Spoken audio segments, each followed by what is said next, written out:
सवाल है। कवि जी ने अपने लेखनी के माध्यम से इशारा किए हैं और परमहंस अड़गड़ानंद महाराज जी का व्याख्यान है, आत्मा ना मरती ना जलती आग में यारो। आत्मा ना मरती ना जलती आग में यारो, जिंदगी कागज कोरा है लगाओ दाग ना यारो। दुनिया में आए हो तो भगवान बन जाओ, अगर भगवान नहीं बने तो कम से कम इंसान तो बन जाओ।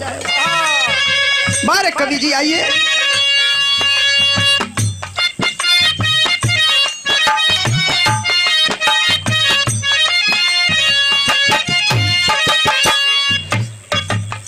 अरे जैबू एक दिन बालमखी होना गरिया,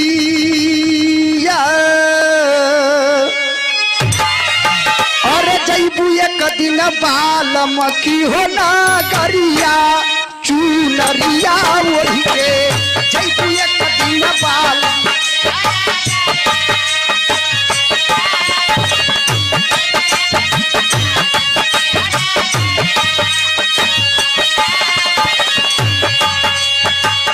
भेजी है ना पाती नहीं कमनो धावा नामा हो,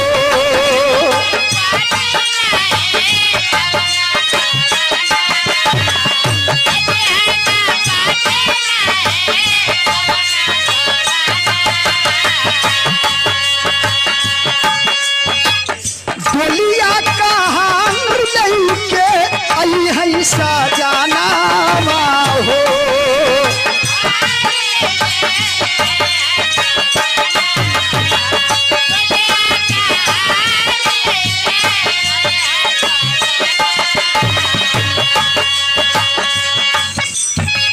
भेजी है ना पाती नहीं कवनो धावाना हो,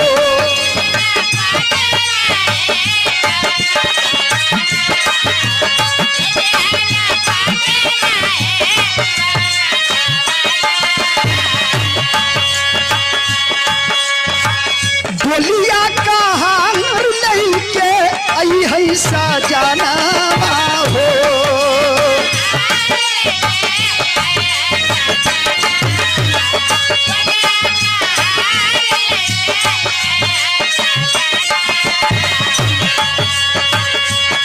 और बिन रे सैतिया के गोरिया,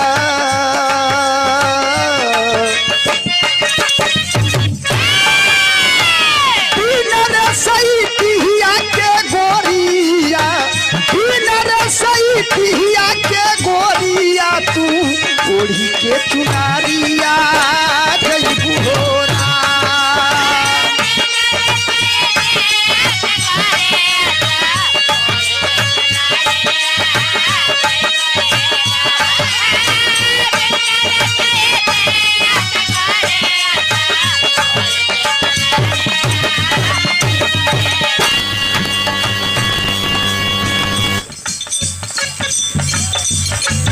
बाजार से चुनरी खरीद के आई, चाहे 10 रुपया कहो या 10,000 कहो, जेके ओढ़ावल जाई उ देखबे ना करी, जेके ओढ़ावल जाई उ देखबे ना करी, अजे ओढ़ाई उ ओढ़बे ना करी। यही विडंबना है। मानी सिपाही जी की ओर से हमारे आप जीजा लगेंगे, रिश्ता में आप हमारे जीजा हैं और 101 रुपये का आशीर्वाद है, चरणों में नमन प्रणाम है। बाजार से चुनरी खरीद के आई बाबू बतौनी, चाहे 10 रुपया कहो 10,000 कहो, जेके ओढ़ावल जाई देखबे ना करी, जे ओढ़ाई ओढ़बे ना करी। बार कवि जी मानी बेचू कवि जी लेखनी डोल गई बाबू तब। और लाली लाली डोलिया के लोटावा सजाई है हो,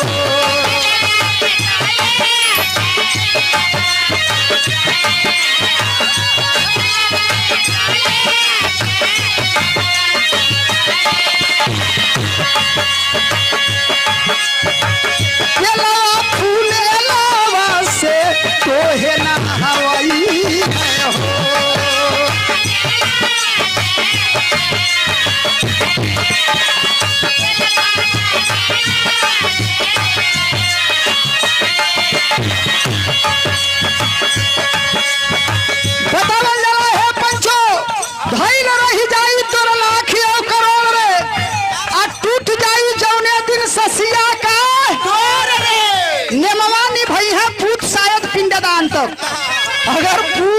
सही हो तो ठीक बा, नहीं कपूत बा तो उसे खाली सीसी से मतलब है, दुनिया से मतलब नेमवा निभाई है पूत शायद पिंडदान तक आ सब बिसरई है तो के तेरही बिहान तक।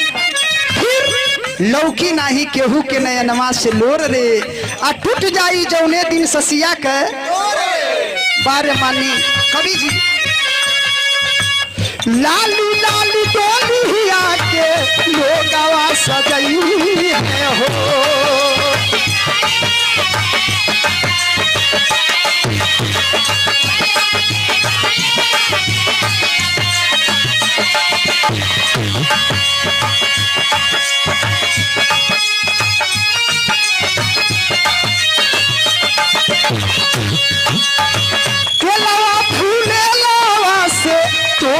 हवली है हो।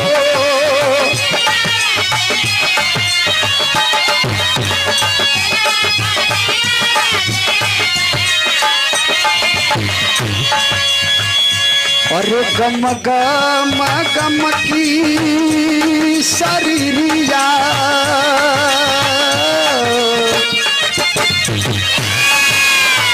गम गम गम की शरीरिया सरिया तो ओढ़ी के चुनारिया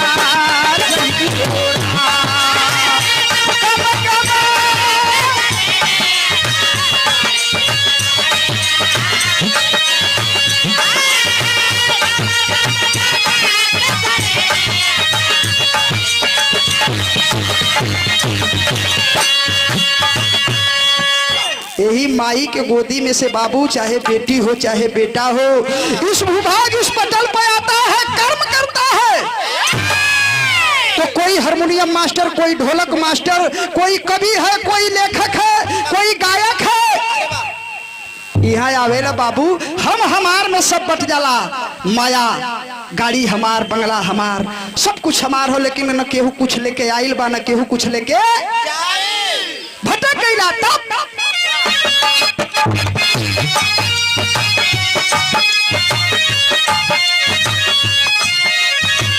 सिखलू लागू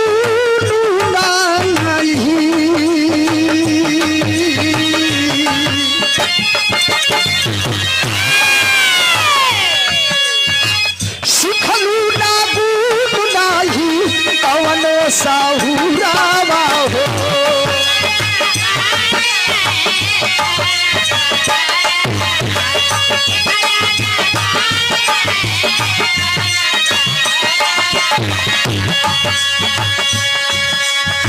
राम नाम सत नाम लागई महुरावा हो।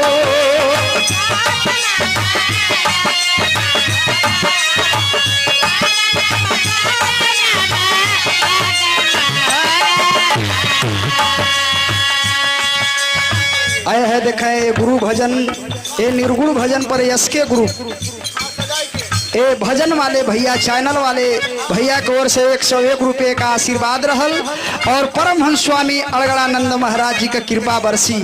जौना हिसाब से जौना हृदय से विश्वास कैली गुरु भगवान पर, वही तरह आपका चैनल विख्यात हो जाए बाबू। ये हम नहीं, परमहंस स्वामी अड़गड़ानंद महाराज जी का कृपा बरसेगा, यही सत्य होगा।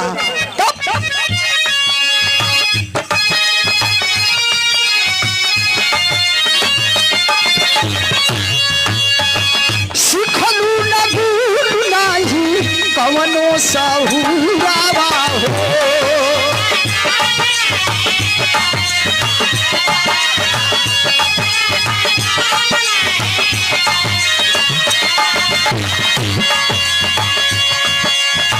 राम नाम सत नाम लागई महुरावा हो।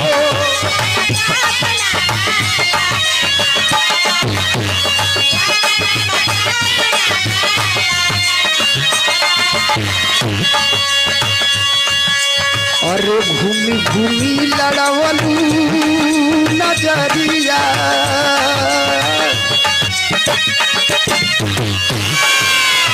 ये देखे क्या रुपये का आशीर्वाद कमर हिला के डोला के हमरे खरपत गुरु जी के ओर से रहा। चरणों में नमन प्रणाम, सब सकल पंच के प्रणाम हो पंचो। कहना है कैसे? अरे घूमी घूमी डलवलू नजरिया नजरिया, अरे घूमी घूमी डलवलू नजरिया ये गोरिया,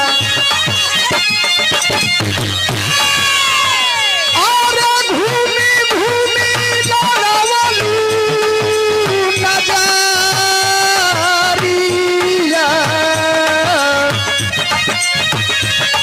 अरे घूमी घूमी डलवलू नजरिया, घूमी घूमी डलवलू नजरिया का ओढ़ी के चुनारिया जइबू होना। घूमी घूमी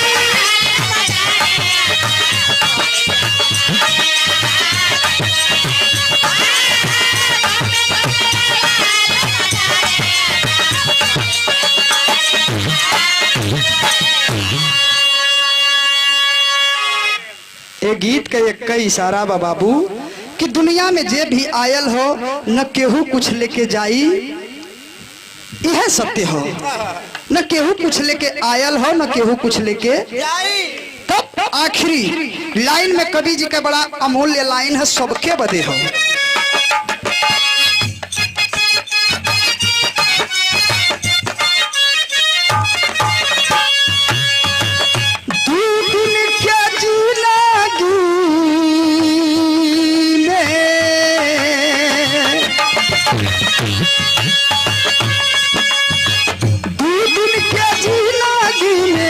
प्रभु के बसाला ही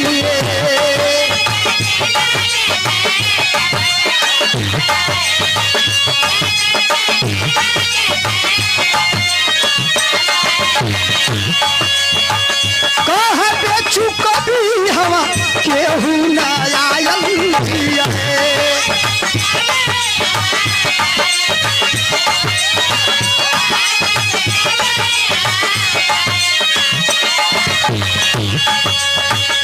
और विजय राज बढ़ी जाई उमिरिया,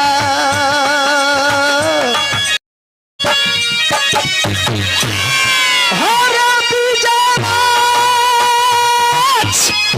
और बढ़ी जाई उमिरिया, तो ओढ़ी के चुनारिया जइबू होरा।